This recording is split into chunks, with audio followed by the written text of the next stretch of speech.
So a couple of weeks ago, I was up in Minnesota and for a few days, and I stayed at my sister's house, which I usually do when I'm up that way. She has a nice guest bedroom in her basement, and in the guest bedroom, she stores a few things as well. And one thing that she stores in there is a small stack of outdated magazines, which is great for me because then I have something to flip through in the mornings when I'm having my coffee. So the last time I was there, I picked up this magazine, and as I sat there with my coffee and toast, and I flipped through the table of contents, and this one title piqued my interest. It was Good Read. After cancer took the life of Christopher Jansma's sister, he learned that some chapters never end. So I read the article. The title intrigued me. I read the article, and then I thought, I have to share this story. I have to. And I knew I was going to be preaching soon, so I took the magazine, and here we have it. And I want you to know that's not normally the order in which I prepare my messages. Usually I read the lesson first, and then I sort of unwrap it from there. But today's message started at my sister's kitchen table with this magazine article. And before I get to the sermon part, I'm going to read you the article, which is a story. And then I'm going to give you the sermon part, which will be relatively short because the story is about as long as a shorter sermon would be, and I'm not going to pile another long sermon on top of a long story. Okay, so the sermon part will be relatively short. But I want to tell you three things about the story before I read it. Okay, first of all, the man who wrote the article is an author by trade. Okay, that's what he does for a living, and so you'll pick that up in the story because it's so well written, and that's why he's an author by trade. Second thing is that the story he tells is not a tale, it's a true account from his life. And the third thing, I just want to make a quick sidebar comment, and that is that the author of the article is married, and he and his wife have a son. They live in Brooklyn, but at the time that this event in his life took place, he was not married, and his fiancée lived together, okay? It's in the article. It's not what the article is about. There's just a passing mention of it. The only reason I'm even bringing it up is because I don't want you to get distracted when we get to that part and think, does she know that that's what's happening? It's like, I know. I read the article. They lived together. I didn't want to take time to try and smooth that part, edit it or something just for that sake, or not read the story because it's in there. It's in there. We can all accept that and move forward, right? It'd be silly not to tell you the story just because of that one little piece. Not condemning or condoning, nothing. It's just part of the story. Okay, that's all. Yes, it's okay. Okay, first the story.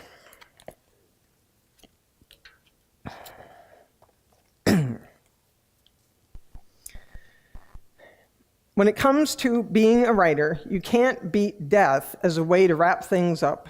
If a story is refusing to end, just have the main character jump in front of a train or fall into a swimming pool. A quick epilogue about how everyone else gets on without them, and soon you'll be typing those long-awaited words, the end. Death also makes for a strong opener. Meet our stoic protagonist standing at the grave of a loved one, then walking into a new life marked by grief, searching for purpose and redemption. The rest almost writes itself. But in 2008, when I found myself facing the death of my younger sister, Jennifer, I realized that death just doesn't work the way it often does in books or movies. It doesn't happen at the beginning or the end, but right in the middle of everything. Jen was diagnosed with oral cancer at the age of 21. Not only was she young, but she was in excellent health, having been a professional ballet dancer for years, first in Miami and then in North Carolina. When a sore on her tongue wouldn't go away, after much dragging of heels, she saw a dentist. He gave her a mouth guard to wear while she slept so she wouldn't grind her teeth. Months later, when that didn't help, someone finally did a biopsy. It came back positive to pretty much everyone's disbelief. Oral cancer, we were told repeatedly, was the kind of thing you usually got after chewing tobacco for decades. This was not a part of Jen's story. The whole thing made no sense at all, but there it was, undeniably real. My family didn't know where to start or what to do. Should she get treatment in North Carolina where she lived and worked? Should we go on with the big vacation that we had been planning, a week on a boat in the Caribbean? I was going to propose to my girlfriend. Was this maybe not the best time? What's the etiquette on that? Our vague plan of attack was one of defiance. If cancer was going to intrude so rudely, we'd show it what was what and go right on with our plans. When someone has cancer on TV or in a movie or even in most books, life tends to become temporarily suspended. The patient sits dolefully in a chair somewhere getting chemo, perhaps losing her hair, and everyone else rushes to her side and sits around thinking about what it all means. How short, how precious is life. What a silver lining it is to have this new appreciation of our priorities. This turned out to be far from the reality. Nothing was suspended. Jen still had to deal with all the ordinary things: work, boyfriend, furniture reorganization, dishes, rent, her roommate, etc. Mundane or dramatic, life kept happening. It turns out that chemo is more outpatient than fiction might lead you to believe. You're in the hospital receiving treatments for only a few hours a week. Then you're just a person out in the world looking for a parking spot. You just also have cancer. When a second tumor appeared on her neck, Jen came to New York, where I lived, to be seen at Memorial Sloan Kettering. There, doctors recommended a new and more intense treatment: radiation, more chemo, more surgery. There was no question that she'd live with me while she went through it. Rather, my question once again was, what about everything else? My fiancé, she said yes, and I lived in a one-bedroom apartment on Avenue C in Manhattan. She worked from 8 to 6 as an editorial assistant at a publishing house and usually brought work home.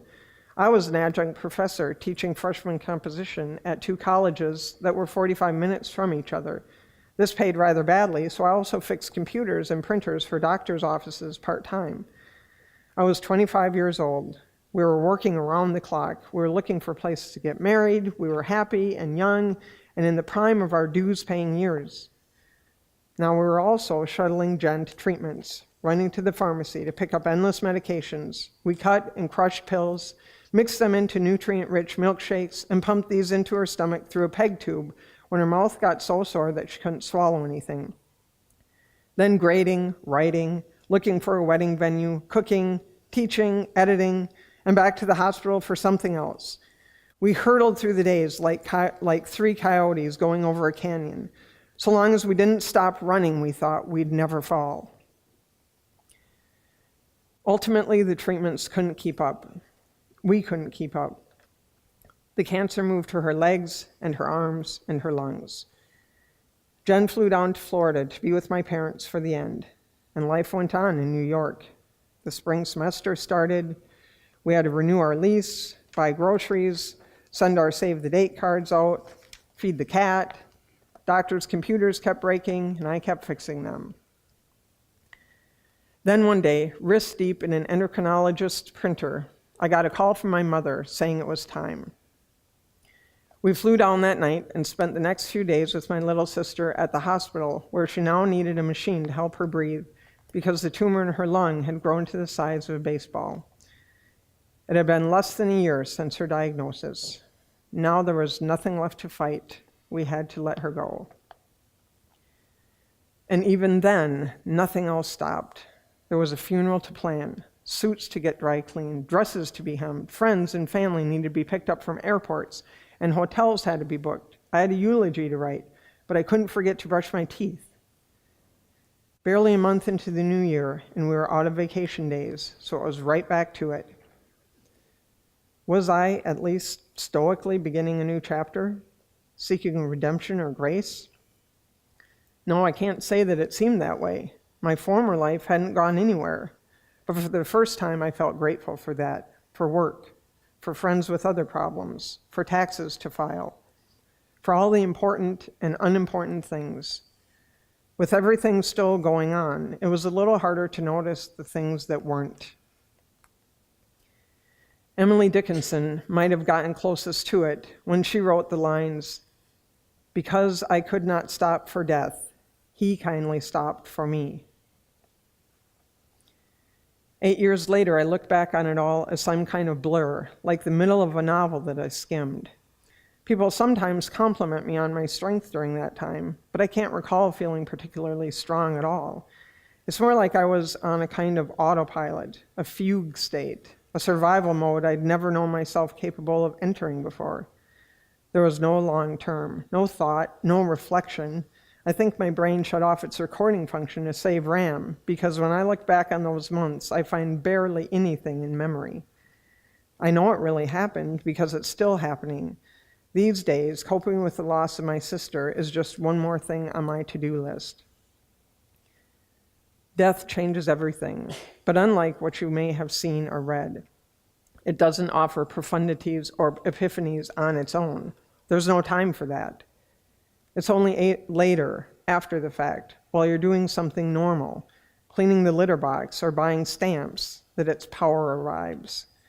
Because it is only life still going on in the present that makes what you've lost become part of the past. So as I was reading, and when I finished, like I said, I just had this overwhelming sense of that I just had to share this story in worship. And that doesn't happen that often. I mean, I read a lot, I watch a lot of movies, I watch a lot of TV, I listen to a lot of music, I immerse myself in life, but I don't always be looking for a sermon, because that would be exhausting. So then I was wondering, why with this article? Why did that just grab me Julie, read this in church?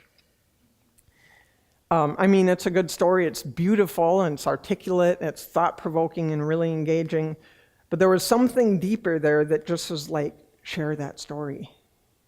So I took the magazine from my sister's house and I brought it home with me, and the more I pondered, the more I realized that what was coming at me from that story was that this is the sort of the story of the disciples on the road to Emmaus, which is what we just heard a little bit ago, and which is why I read that story. Because when the two disciples were on the road, they encountered Jesus. They didn't realize it was him at first, but eventually they realized it was him. And I want to tell you something today, and that's that, first of all, it can be distracting to distill some important parts of faith from Scripture when we hear it being read in church. And this is what I mean. We read out of the Bible that the disciples encountered Jesus. But we're in church when we read it out of the Bible. But when the disciples encountered Jesus on the road, they weren't in church. They were on the road. That's where they encountered Jesus, not when they were in church. I mean, they encountered him in church too, but that's not where that story. They encountered Jesus on the road. They were outside doing a very common, ordinary thing, going from one place to another, walking along the road. Like me, when I encountered Jesus in this story, I was sitting in my sister's kitchen, eating my toast and drinking my coffee and doing this really ordinary thing, reading this article, and there he was, boom. He was with me while I had my coffee and toast. He was with this young man and his family as they went on this journey of his sister dying of cancer. And I don't even need to know if he was a Christian to know that Jesus was with them at that time. Because there's an old saying that says, bidden or not bidden, God is present. Which means God created all of life. And so whether people realize it or not, or whether they believe it or not, God is there.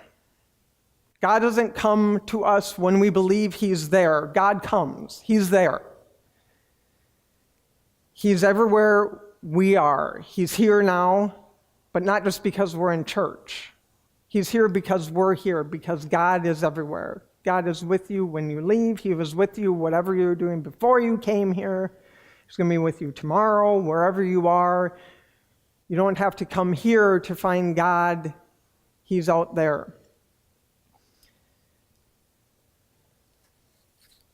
And just as I encountered him in this story, when we have our eyes open to see him, to know we can encounter him in the most common and mundane places, we will see him.